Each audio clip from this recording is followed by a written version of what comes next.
Blue මැන්ඩල් වෙඩි තැබීම මහබැත් වර්ණයේ එලිපත්te තියාගෙන සිදු වුණු සිදුවීමක් ඒ දවස්වල කතාව ගියා පාතාල කල්ලි දෙකක් අතර ගැටුමක් කියලා. දැන් දින ගණනාවකට පස්සේ ඒ කාලේ ගිය කතාව පොලිසිය සඳහන් කරනවා නිල වශයෙන්ම. හැබැයි ඉතින් කාලයක් ගත වෙලා ඒ කියන්නේ. බ්ලූ මැන්ඩල් වෙඩි තැබීම පාතාල කල්ලි ගැටුමක්. සටහන විජ්‍යානී දිරිසිංහ. දෙබඩගොඩ චමින්ද හිරේ සිට සැලසුම් කරලා කොළඹ බ්ලූ මැන්ඩල් ප්‍රදේශයේ පසුගිය 31 වෙනිදා ද්විත්ව ඝාතන සිදු කරමින් වූ වෙඩි තැබීමට කිසිදු දේශපාලන සම්බන්ධයක් නොමැති අතර ප්‍රබල පාතාල කණ්ඩායම් දෙකක් අතර වූ ප්‍රහාරයක් බව හෙළි කරගෙන ඇති රාජ් පොලිසිය ඊට සම්බන්ධ සැකකරුවන් 16 දෙනෙක් අත්අඩංගුවටගෙන වෙඩි තැබීම කළ අවියාවදද සොයාගෙන තිබෙනවා. ඔබට මතක ඇති මහමැති වර්ණයේ එලිපත්te තියාගෙන පාතාල ක්‍රියාකාරකම් යලි මතුවීමක් පිළිබඳව ආందోලනාත්මක කතා බහක් ගියා. අමතක නැතුව ඇති. දැන් පොලිස් මාධ්‍ය ප්‍රකාශකතුමා කාලයකට පස්සේ කියනවා ඒක එහෙම තමයි කියලා. පාතාල කල්ලි දෙකක් අතර ගැටුමක් කියලා. මෙන්න වැඩිදුර වාර්තාව. පොලිස් මාධ්‍ය ප්‍රකාශක සහකාර පොලිස් අධිකාරී රුවන් ගුණසේකර මහතා අද මාධ්‍ය හමුවක් ඇඳවා තිබුණා.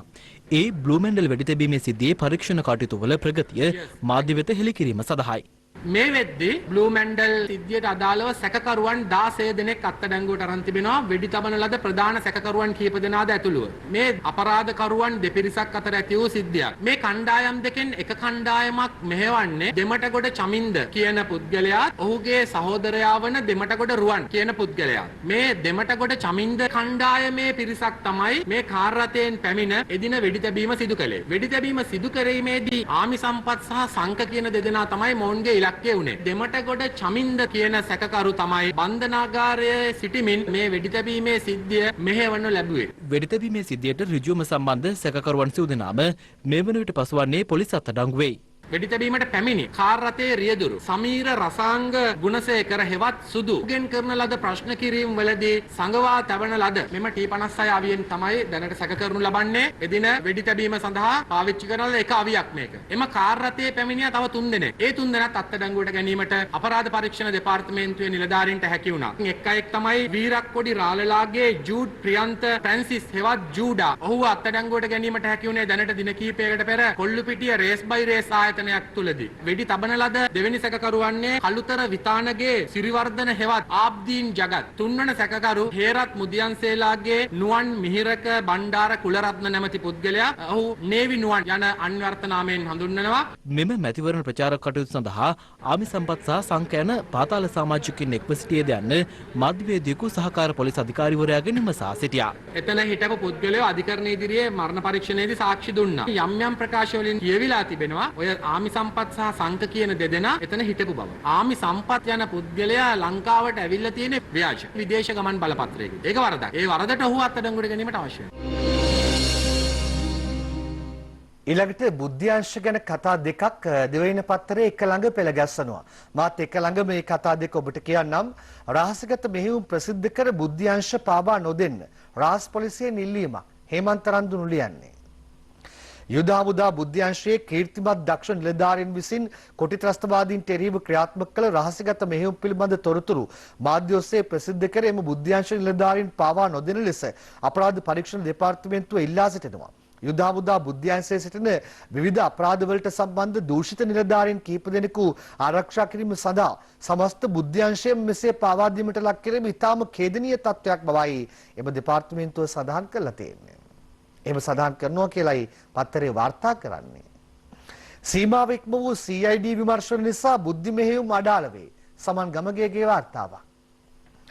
යුද හමුදා සන්නද්ධ බුද්ධ්‍යංශය ඇතුළු හමුදා බුද්ධ්‍යංශ නිලධාරීන් පිළිබඳ රහස් පොලිසිය සිදු කරන සීමාව ඉක්මවා ගිය විමර්ශන සහ ප්‍රශ්න කිරීම හේතුවෙන් ජාතික ආරක්ෂාවට අදාළ සියලුම බුද්ධි මෙහෙයුම් අඩාල වීමේ තත්ත්වයක් නිර්මාණය වී ඇතැයි ජ්‍යෙෂ්ඨ හමුදා නිලධාරියෙක් දිවයිනට සඳහන් කරලා තිබෙනවා.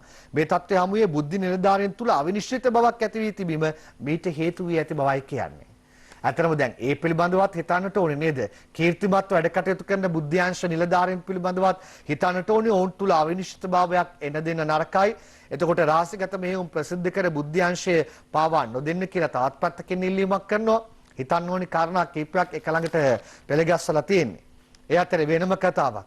අදත් තියෙනවා මාර සටනක්. මොකක්ද අද මාර සටන? දියවඩන නිලමේ නිලවරණයේ අද 6ක් තරඟ බිමේ. මහනුවර ශ්‍රී දල්දා මාලිගාවේ 20 වෙනි දියවඩන නිලමේ තෝරාපත් කර ගැනීමේ නිලවරණය අද මහනුවරදී පැවැත්වෙනවා. නිලවරණයට ඉදිරිපත් වී සිටින 6 දෙනෙකුගේ නම් බෞද්ධ කටයුතු කොමසාරිස්වරයා වෙත ලැබී ඇතැයි වාර්තා වෙනවා. ඔන්න 6 දෙනෙක්ගේ නම් ලැබිලා තියෙනවලු. 4 දෙනෙක් තමයි සෙන්පතියෝ ඉස්සරහින් හිටියේ. අර 4 දෙනෙක් සෙන්පතියෝ යුද්ධයට ගියා කියලා හුණුවටේ කතාවේ කවියක් මතක් වුණා නෑ. මෙතන දැන් කියනවා 6 දෙනෙක් ඉන්නවා කියලා. 4 දෙනෙක් නෙමෙයි 6 දෙනෙක්ම ඉන්නවා කියලායි කියන්නේ. ඒ 6 දෙනාගේ නීතිය දෙන්න කොහෙන්ද? රුහුණ පැත්තෙන් එක්කෙනෙක් එනවද? අපි බලාගෙන ඉමු. වාස්කුණවර්ධන හදිසි අසනීප වී ජාතික රෝහලට මනෝප්‍රිය ගුණසේකර වාර්තා කරන්නේ. නඩුව අදට කල්තබයි කියලාත් පත්තරේ වාර්තා කරනවා. හදිසි අසනීප වෙලා තමයි ජාතික රෝහලට ඇතුළත් කරලා තියෙන්නේ. දැන් අඹුසැමි යුවලක් මරමුවට පත්වීමක් ගැන පත්තරේ වාර්තා කරනවා. ප්‍රධාන පිටුවතරේ අවසාන ශිෂ්‍ය පාඨයේ විදිහට මම ඒක තෝරගත්තේ. දැන් මැරෙන්න තියෙනවා නම් මැරෙන්න විදිද නැත්තේ නේද? වැසිකිලි වලක වැටි අඹුසැමි යුවලක් මරුට ඇඹිලිපිටිය ප්‍රදේශයේ නිවසක වැසිකිලි වලකට වැටීමෙන් අඹුසැමි යුවලක් ඊයේ දහවල් ජීවිතක්ෂයට පත්වී ඇති අතර තිදෙනෙකු විෂවායුවක් ආග්‍රහණය වීමෙන් රෝහල්ගත කළ බව ඇඹිලිපිටිය පොලිසිය සඳහන් කරනවා. කෙනෙක්ගේ මරණය වෙන්න තියෙනවා නම් වෙන විදිය බලන්න. වැසිකිලි වලකට වැටිලා හරි මරණය එනවා. අපි අතුල්පිට වාර්තාවලට යන්න කලින් කතා කරන්න ප්‍රධාන කාරණාවක් තියෙනවා. අපි වැඩිදුර වාර්තාවක් ඉදිරිපත් කරලා මේ ගැන වැඩිදුර විමර්ශනයක් කරමු. මේ මොකද්ද? වී කතාව. මේ වී කතාව ලේසි පාසු කතාවක් බවට පත් වෙලා නැහැ. දිගින් දිගටම මේ වී කතාව නැගලා යන ආකාරයක් දක්නට ලැබෙනවා. හොඳ පැත්තට නෙමෙයි, ඊටාම නරක පැත්තට. වී ගොවීන් අදහස් දක්වනවා ඊට ආවේගශීලීව උද්වේග කරව. බලන්න මේ වැඩිදුර වාර්තාව.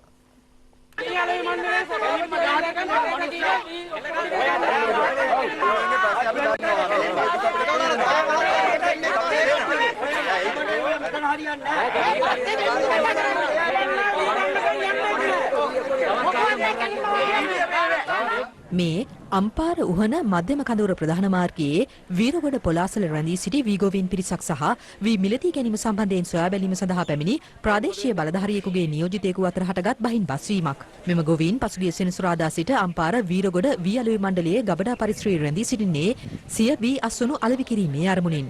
වී මිලදී ගැනීම සඳහා අද පෙරවරුවේ ජංගම රථ 4ක් අදාළ ස්ථානයට පැමිණ තිබුණද මිලදී ගැනීමේ කටයුතු සිදු කරන නිලධාරීන් කිසිවෙකුත් එහි පැමිණ සිටියේ නැහැ.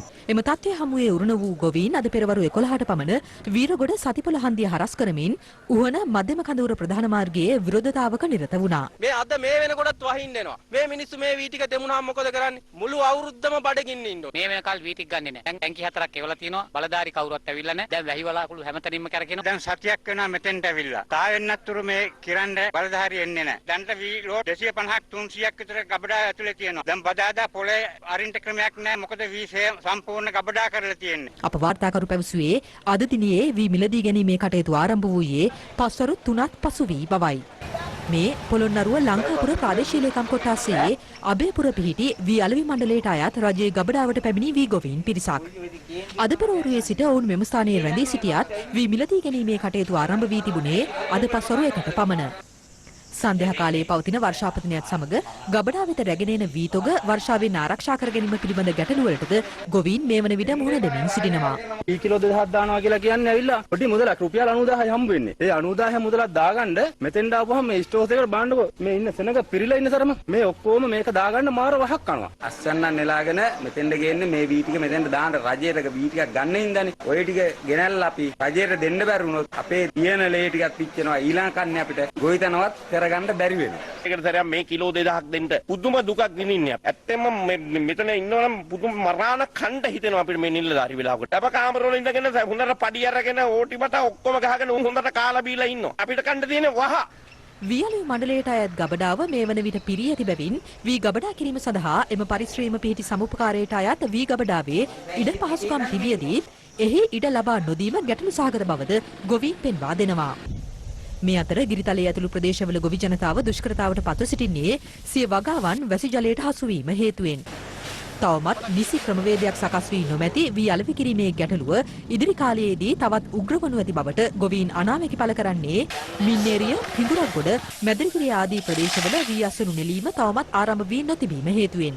දිනෙන් දින ඉහළ යන වී අලෙවි ගැටලුවට නිසි විසඳුමක් ලැබෙන්නේ කවදාද? පොළොන්නරුවේ ගොවීන්ට ලොකුම ප්‍රශ්න වෙලා තියෙන්නේ වී ටික තෙතමනේ අඩු කරගන්න ක්‍රමයක් නැහැ. එහෙනම් අපි වී අලෙවි මණ්ඩලයේ ගබඩා ළඟ ඩයර් මැෂින් හයි කරලා හරි වී වේලලා දෙන්න තෙතමනේ අඩු කරන්න ක්‍රමයක් අපි සකස් කරන්න. ඉදිරියේදී හැම ගෙදරකම තමන්ගේ වී කිලෝ 2000 තැම්පත් කරගන්න වැඩපිළිවෙලකුත් අපි හදන්න ලෑස්ති. ගබඩාවල තියෙන සියලු වී ඉවත් කිරීමට අපි දැනටම සාකච්ඡා කරගෙන යනවා. යුද හමුදාවට, පොලිසියට, හිරගෙදර ඇතුළු රජයේ රෝහල් වලට, රජයේ ආයතන වලට සහල් සපයන සියලු දෙනාටම කියලා තියෙනවා. අපි වී අලෙවි මණ්ඩලයේ තියෙන වී ටික කොටලා ඒ හාල් ටික තමයි ඊට පස්සේ ඒ රාජ්‍ය ආයතන වලට ගන්න ඕනේ. වී අලෙවි මණ්ඩලයේ සභාපති එම්.බී. දිසානායක මහතා සජීව සම්බන්ධ වෙනවා. දිසානායක මහතා සුබ උදෑසනක් ඔබතුමාට.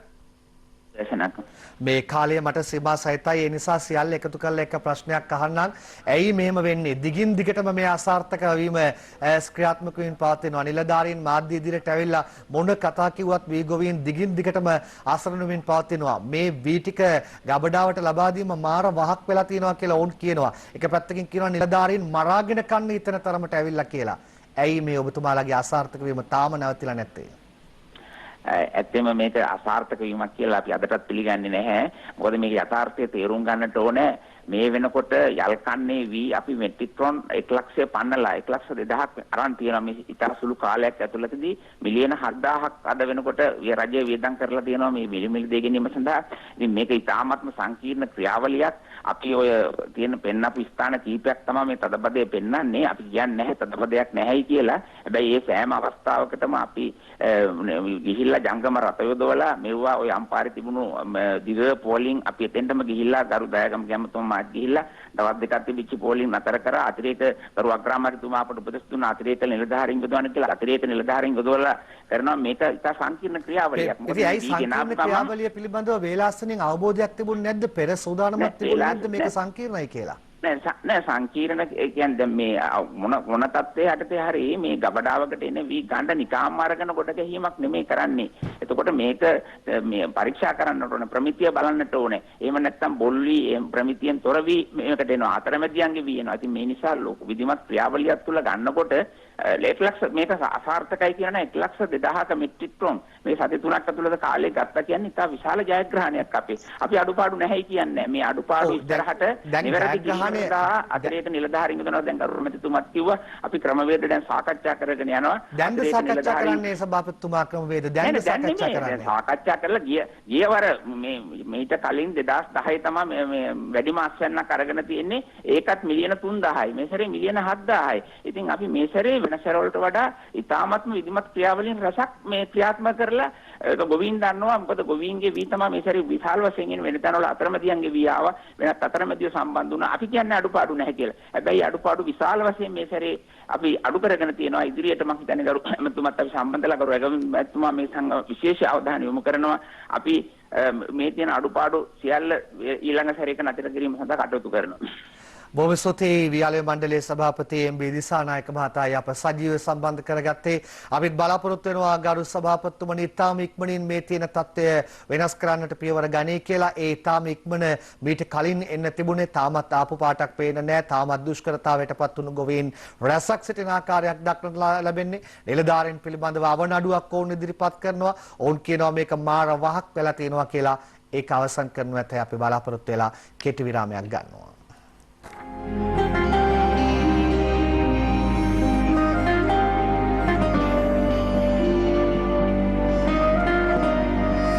කාටූන් පෙළටයි සූදානම ඉක්මනට බලාගෙන යමු. ආරම්භ කරනවා ලංකාදීපේ පංකජ රුවේන්දගේ සරදම් කාටූනෙන්.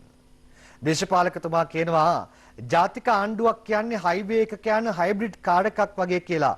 අගමැතිතුමා කියනවා සරදම් ඔළුව කාන ගමන් කියනවා හයිවේ හැදුව කෙනාට ඕක තේරුනේ නෑනේ කියලා. හැදුව කෙනාට නම් තේරිලා නෑ. සුභතිපාල ජෝතිපාලගේ සමයන් දිවයින පත්තරෙන්. එක යාළුවෙක් කියනවා අපේ කෙල්ලට කොල්ලෙක් කෑක් ගහලා ගෙදර ඕක ගැනමයි කතාව කියලා.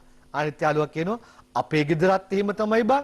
මෛත්‍රීපාල මහත්තයා අනිල් මහත්තයාට ඇහැක් ගහපු එක ගැනමයි කතාව කියලා.